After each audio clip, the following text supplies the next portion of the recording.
হওয়ায় বাকবিতণ্ডার জেরে ছুরিকাঘাতে এক হোটেল কর্মচারীকে হত্যা করা হয়েছে। এ নিয়ে বিস্তারিত জানাতে কোতোয়ালি মডেল থানা থেকে যুক্ত হচ্ছেন গুলজার আহমেদ। গুলজার, জানাবেন যে এই ঘটনার পর এলাকার কি অবস্থা এবং এই ঘটনায় কাউকে এখন পর্যন্ত আটক করা গেছে কিনা? দেখুন, আসলে যে ঘটনাটি ঘটেছে আজকে সকাল 9টার দিকে, যখন কাজির বাজারে শাপলা রেস্টুরেন্ট একটি রেস্টুরেন্ট রয়েছে। যেহেতু এটি মাছ বাজার, সুতরাং 8টা সাড়ে 8টার পরেই দোকানগুলো খোলা হয়। এখানে দোকান খোলার পরেই যাকে অভিযুক্ত করা হচ্ছে অর্থাৎ এই হত্যাকাণ্ডের সাথে, আব্বাস মিয়া, তিনি স্থানীয় তুপখানার বাসিন্দা। তিনি সেখানে চা পানের জন্য সেই দোকানে প্রবেশ করেন এবং কর্মচারী যে রুমন মিয়া আছে তাকে বললে তখন চা না হওয়ায় তিনি বলছিলেন যে আর একটু পরে দিতে হবে, 5 মিনিট দেরি হবে।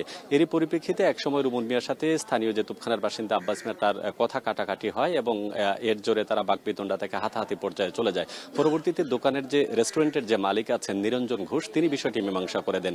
এর ঠিক 15-20 মিনিট পরেই দোকানের যে ম্যানেজার আছেন অনিক দেব, তিনি যেটি আমাদেরকে জানিয়েছেন যে এর ঠিক 20 মিনিট পরেই আব্বাস মিয়া তার 2 ছেলে এবং আরো সাথে তার 300 জন নিয়ে দোকানে গিয়ে হামলা করেন এবং রুমন মিয়াকে উপর্যুপরি ছুরিকাঘাত করে সেখান থেকে তিনি চলে যান। পরবর্তীতে স্থানীয় যে ব্যবসায়ী যারা আছেন তারা রুমন মিয়াকে হাসপাতালে নিলে সেখানে তার মৃত্যু ঘোষণা করেন কর্তব্যরত চিকিৎসক।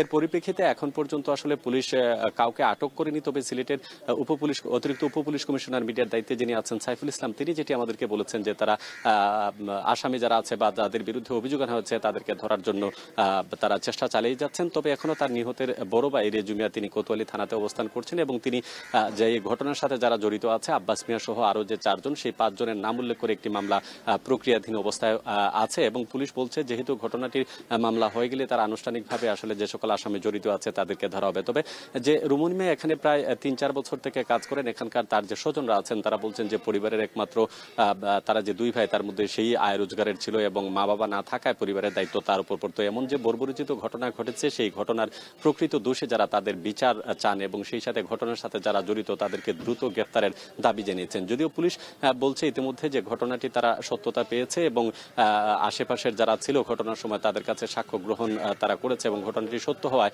মামলার পরপরই আসামি যারা আছেন তাদেরকে ধরতে তারা আরো জোরালোভাবে অভিযান অব্যাহত রাখবেন। তো সব মিলিয়ে এখনো যে নিহত রুমন মিয়া হোটেল কর্মচারী, তিনি হাসপাতালের রয়েছেন এবং সেখানে মর্গেই তাকে রাখা হয়েছে। তো এই পর্যন্ত ছিল এই ঘটনার সর্বশেষ তথ্য। সাকিব, তুচ্ছ ঘটনাকে কেন্দ্র করে একজনকে হত্যা করা হয়েছে সিলেটে, সে খবর জানাচ্ছিলেন গুলজার আহমেদ।